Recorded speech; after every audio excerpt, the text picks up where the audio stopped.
The conference room fell silent as billionaire Marcus Whitmore slid a thick manila envelope across the mahogany table, his steel gray eyes fixed on the man sitting opposite him.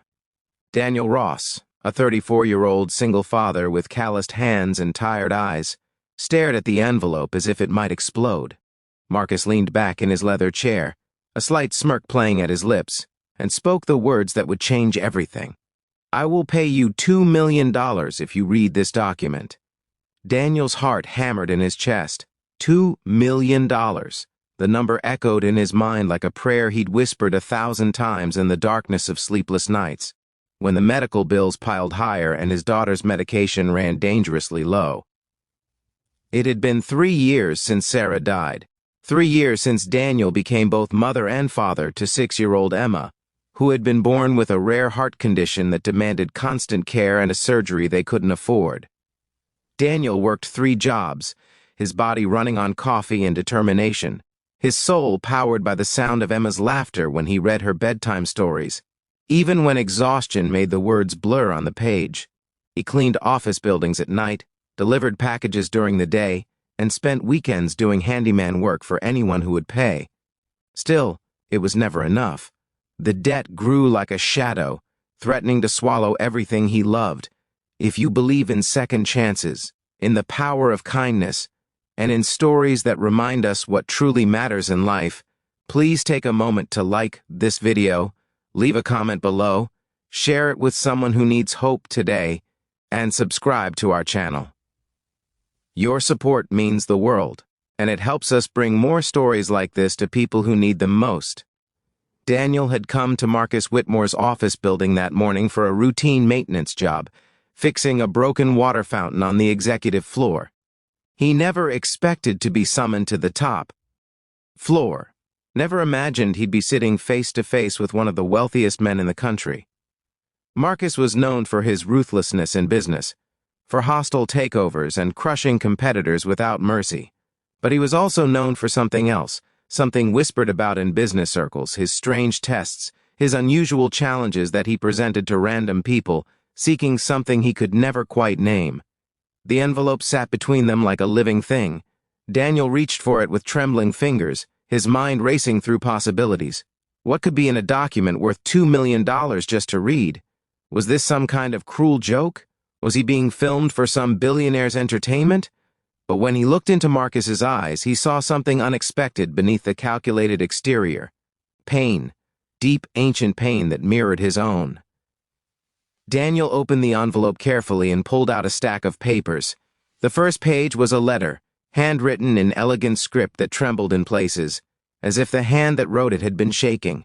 As Daniel began to read, the words transported him into another life, another story of loss and love that felt achingly familiar. The letter was from Marcus's daughter, Rebecca, written 20 years ago when she was just 16 years old.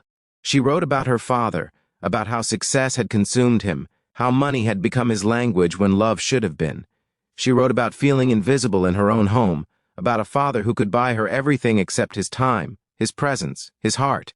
Daniel read slowly, carefully, his own eyes burning with unshed tears. Rebecca described her loneliness in paragraphs that cut like glass, her desperate attempts to connect with a father who was always in another meeting, always chasing the next deal, always promising that things would be different after this one last acquisition. She wrote about her mother's death, about how grief had turned Marcus into stone, about how she needed him to be human again, to be her father instead of a titan of industry. The letter ended with words that shattered something in Daniel's chest.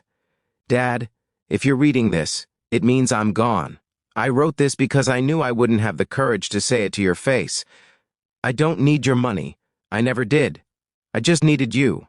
I'm sorry I couldn't wait any longer for you to see me." The next pages were medical records, newspaper clippings, and a death certificate. Rebecca had taken her own life 3 months after writing that letter. Daniel looked up at Marcus, whose face had become a mask of controlled anguish. The billionaire's voice, when he spoke, was barely a whisper. 23 people have sat in that chair before you. I've made the same offer to each of them. 23 people saw $2 million and couldn't get past the first page.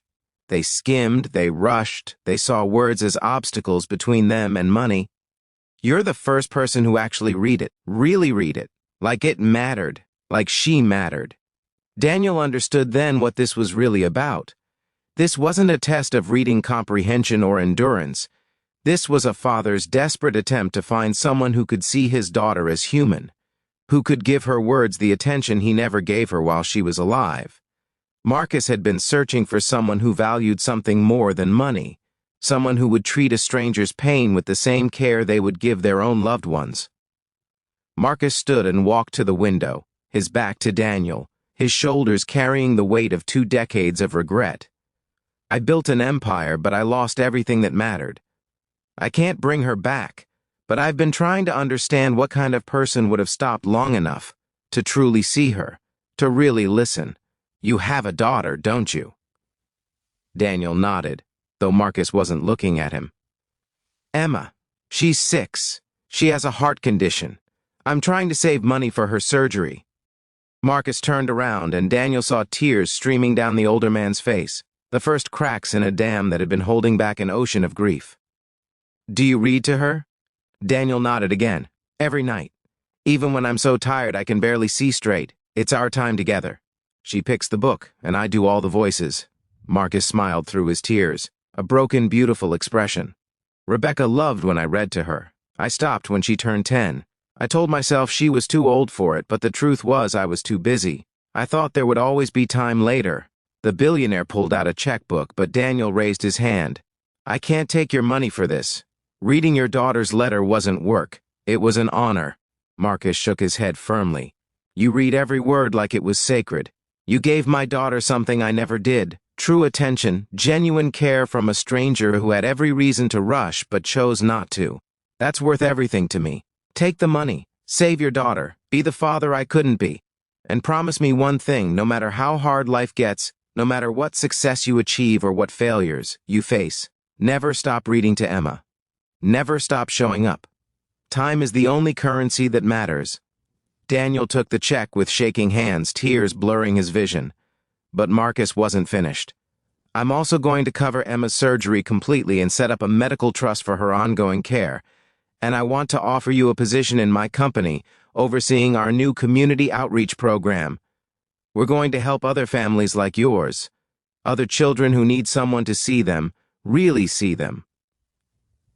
3 months later, Emma's surgery was successful. Daniel reduced his work to one meaningful job, and every night, without fail, he sat beside his daughter's bed and read until her eyes grew heavy and her breathing became the peaceful rhythm of dreams. On her nightstand sat a framed photograph, Daniel, Emma, and Marcus at the grand opening. Of the Rebecca Whitmore Foundation for Children's Medical Care, 3 lives forever changed by the simple act of truly paying attention, of reading not just with eyes but with heart. If this story touched your heart, if it reminded you of what truly matters in life, please take a moment to hit that like button. Leave a comment telling us about someone in your life who deserves more of your time and attention. Share this video with someone who needs to hear this message today. And subscribe so you never miss stories that might change the way you see the world. Before we end, please comment below.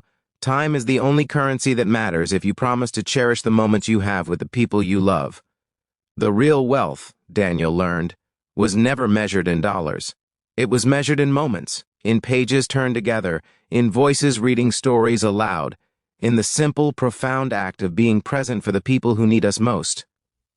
Marcus had spent 20 years and a fortune searching for someone who understood what he'd learned too late, that the most valuable thing we can give anyone is our undivided attention, our genuine presence, our willingness to truly see them. In the end, the document wasn't really a test at all.